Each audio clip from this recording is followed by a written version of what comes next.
18 ذی الحجہ 1441 ہجری آج ہے 35 ہجری 18 ذی الحجہ کو حضرت عثمان بن عفان رضی اللہ تعالیٰ عنہ کی شہادت ہوئی۔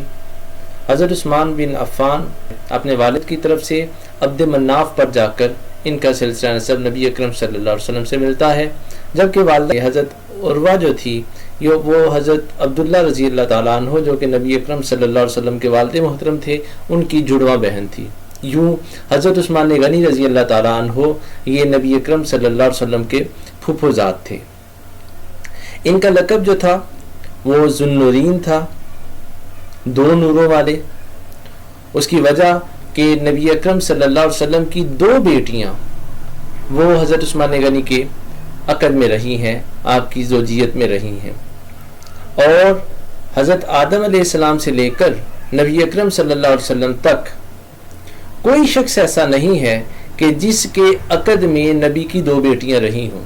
تو یہ حضرت عثمان غنی رضی اللہ تعالیٰ عنہ کی ایک انفرادیت ہے جو کہ کسی دوسرے صحابہ کے پاس نہیں۔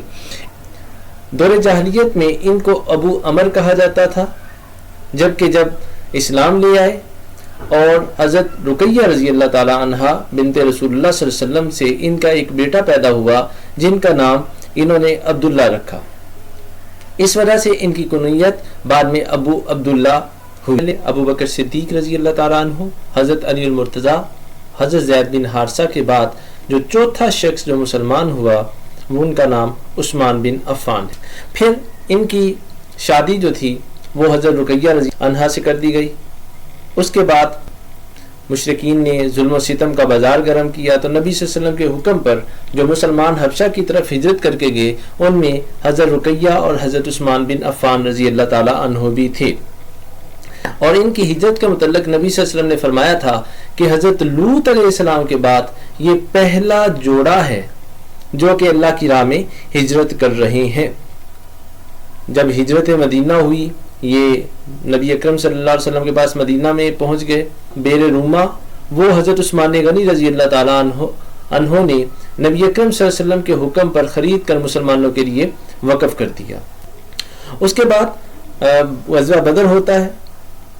حضرت عثمان غنی رضی اللہ تعالیٰ عنہ جانے کا اپنے خواہش کا اظہار کرتے ہیں، لیکن نبی صلی اللہ علیہ وسلم انہیں حکم فرماتے ہیں کہ چونکہ تمہاری بیوی حضرت رقیہ رضی اللہ تعالیٰ عنہ بیمار ہیں تو آپ ان کی تیمارداری کے لیے یہاں رکیں، آپ کو بھی جو بدر میں جانے والوں کا ثواب ہے وہ ثواب آپ کو بھی ملے گا۔ اور اسی مرض میں حضرت رقیہ بنت رسول اللہ صلی اللہ علیہ وسلم وہ وفات پا گئی۔ اب جب یہ تجہیز و تکفین ہوئی، ان کو دفنایا گیا اور لوگ واپس آ رہے تھے دفنا کر کے، ادھر سے مسلمانوں کو ایک منادی کرنے والا خوشخبری لے کر آیا کہ مسلمانوں نے غزوہ بدر میں فتح حاصل کر لی ہے۔ نبی اکرم صلی اللہ علیہ وسلم بھی آئے، انہیں جب حضرت رقیہ کا پتہ چلا تو نبی صلی اللہ علیہ وسلم جنت البقیع میں گئے، آپ کی مرکز پر، قبر پر، اور وہاں جا کے فاتحہ کی۔ حضرت عثمان غنی رضی اللہ تعالیٰ عنہ کو دیکھا تو وہ کافی غمگین اور پریشان تھے۔ نبی صلی اللہ علیہ وسلم نے ان سے کہا کہ اے عثمان کیا وجہ ہے کہ تم بہت زیادہ غمگین اور پریشان دکھائی دے رہے ہو؟ تو حضرت عثمان غنی رضی اللہ تعالیٰ عنہ نے عرض کی، اللہ کے رسول کیا مجھ سے بڑا بھی صدمہ اور غم کسی کو پڑا ہے کہ آپ کے اور میرے درمیان سے جو سسرالی رشتہ تھا وہ ختم ہو گیا؟ آج یہ بات ہو رہی تھی تو نبی صلی اللہ علیہ وسلم نے فرمایا عثمان یہ جبریل ہیں اور یہ مجھے کہہ رہے ہیں، اللہ کا حکم دے رہے ہیں کہ میں اس کی یعنی رقیہ کی جو بہن ہے ام کلثوم اس کی شادی آپ سے کر دوں۔ اور پھر آپ صلی اللہ علیہ وسلم اور حضرت عثمان غنی کا جو ایک رشتہ تھا وہ پھر بن گیا سسرالی حوالے سے۔ حضرت عثمان غنی رضی اللہ عنہ جو تھے ان کے ساتھ رہے اور 9 ہجری ان کی حضرت ام کلثوم کی بھی وفات ہو۔ نبی اکرم صلی اللہ علیہ وسلم نے صحابہ سے فرمایا کہ تم عثمان کی شادی کرو، خدا کی قسم اگر میری کوئی اور بیٹی بھی ہوتی تو میں اس کی شادی بھی عثمان غنی سے کر دیتا۔ اور ایک روایت میں یوں آتا ہے کہ اگر میری 30 بیٹیاں بھی ہوتی تو میں ان سب کی شادی عثمان سے کرتا۔ یہ حضرت عثمان غنی رضی اللہ تعالی عنہ کا مقام اور مرتبہ ہے۔ اس کے بعد جب غزوہ احد ہوا، جو 50 تیر انداز کھڑے کیے ہوئے تھے وہ جب اپنی جگہ سے ہلے تو اس کی وجہ سے مسلمانوں کو پیچھے سے بھی حملے کا سامنا ہوا، جس کی وجہ سے مسلمان بکھر گئے اور کچھ جو تھے وہ مدینے کی طرف آ گئے، اور ان میں حضرت عثمان غنی رضی اللہ تعالیٰ عنہ بھی تھے. اور اس پر جو روافض ہیں وہ اعتراض کرتے ہیں اور ان کو باغی کہتے ہیں. کیا یہ اکیلے ہی باغی تھے؟ کیا یہ اکیلے ہی وہاں سے نکلے تھے؟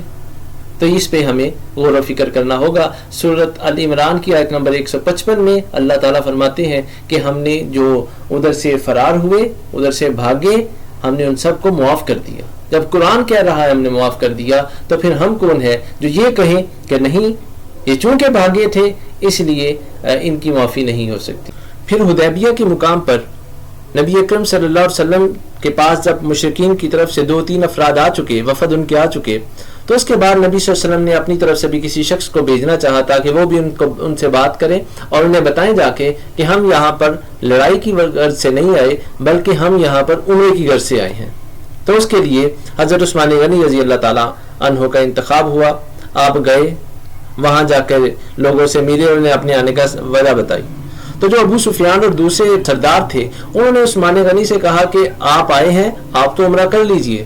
تو عثمان غنی رضی اللہ تعالیٰ عنہ نے ان کو فرمایا کہ یہ کیسے ہو سکتا ہے کہ عثمان اپنے نبی کے بغیر یہاں پہ عمرہ کر لے.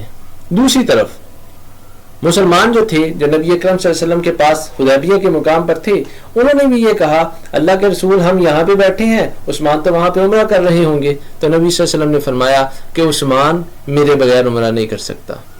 یہ کانفیڈنس، یہ اعتماد نبی اکرم صلی اللہ علیہ وسلم کا اپنے صحابی پر.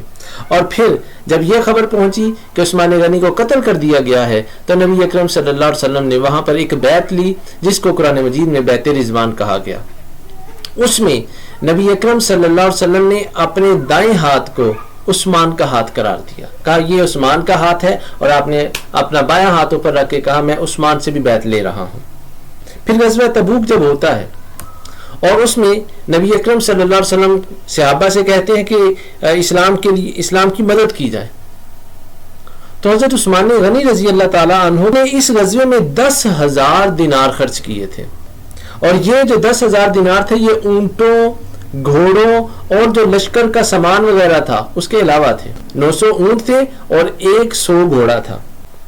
ان کے اس عمل پر نبی اکرم صلی اللہ علیہ وسلم بڑے خوش ہوئے اور آپ نے فرمایا، دعا کی ان کے حق میں، اے اللہ میں عثمان سے راضی ہوں، تو بھی عثمان سے راضی ہو جا.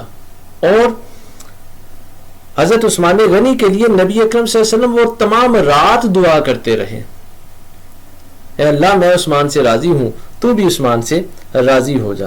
آپ نے فرمایا تھا کہ وہ شخص جس سے میرا سسرال کا رشتہ ہو یا جس کا مجھ سے سسرالی رشتہ ہو، اے اللہ اس کو دوزخ میں نہ داخل کرنا. یہ نبی دعا کر رہے ہیں. اور نبی اکرم صلی اللہ علیہ وسلم، ایک دوسری روایت میں آتا ہے کہ نبی صلی اللہ علیہ وسلم حضرت عثمان غنی کی اس خدمت کی بنیاد پر اتنا راضی ہوئے کہ آپ ان دیناروں کو ہاتھوں میں لیتے اور ایسے ٹٹولتے، بار بار لیتے اور خوش ہوتے. یہ حضرت عثمان غنی رضی اللہ تعالیٰ عنہ نے جو 10,000 ایک دینار دیے اور بعد میں آتا ہے 1,000 مزید دیے.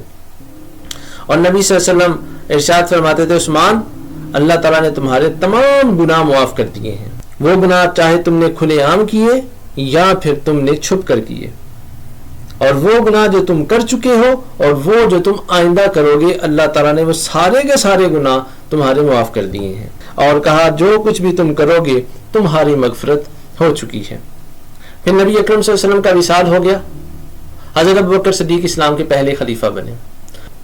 حضرت عمر کے بعد جو سب سے زیادہ جن کو اہمیت حضرت عہد صدیقی میں دی جاتی تھی وہ حضرت عثمان غنی رضی اللہ تعالیٰ عنہ تھے. اور انہی کے دور میں، حضرت بکر کے دور میں، جب مدینے میں قحط سالی عروج پر ہوئی، لوگ دانے دانے کو ترس رہے تھے. تجارتی قافلہ عثمان غنی کا 100 اونٹوں سے لدا ہوا. یہ آپ پورے سارے کا سارا مدینے کے غربا اور فقیروں میں تقسیم کر دیتے ہیں. حضرت عمر فاروق رضی اللہ تعالیٰ عنہ کا دور حکومت آتا ہے تو ان کے بارے میں آتا ہے کہ صحابہ جو تھے انہوں نے کوئی بات عمر فاروق تک پہنچانی ہوتی تھی تو اس کے لیے سفارشی بناتے تھے حضرت عثمان غنی کو، اور حضرت عمر کے یہ وزیر رہے ہیں. جو حضرت عمر فاروق رضی اللہ تعالیٰ عنہ نے سن ہجری کا آغاز کیا وہ حضرت عثمان کے مشورے پہ کیا تھا، اور جو حضرت عمر فاروق رضی اللہ تعالیٰ عنہ کا آخری حج تھا،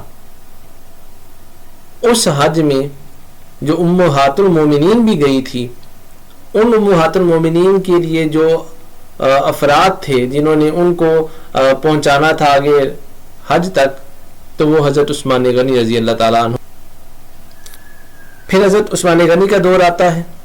حضرت عثمان غنی کو جامع القرآن بھی کہتے ہیں، اس کی وجہ کہ انہوں نے قرآن مجید کو ایک رسم الخط میں جمع کیا تھا۔ ان کی وفات 18 ذی الحجہ 35 ہجری کو ہوئی تھی۔ تو یہ حضرت عثمان غنی ہے جن کی اسلام کے حوالے سے بہت زیادہ خدمات، اور ان پہ جتنے الزام لگتے ہیں، وہ ایک کتاب ہے نفوس قدسیہ، اگر اس کا مطالعہ کر لیا جائے تو امید ہے کہ الزام کرنا اتنا آسان ہوگا۔ السلام علیکم ورحمۃ اللہ۔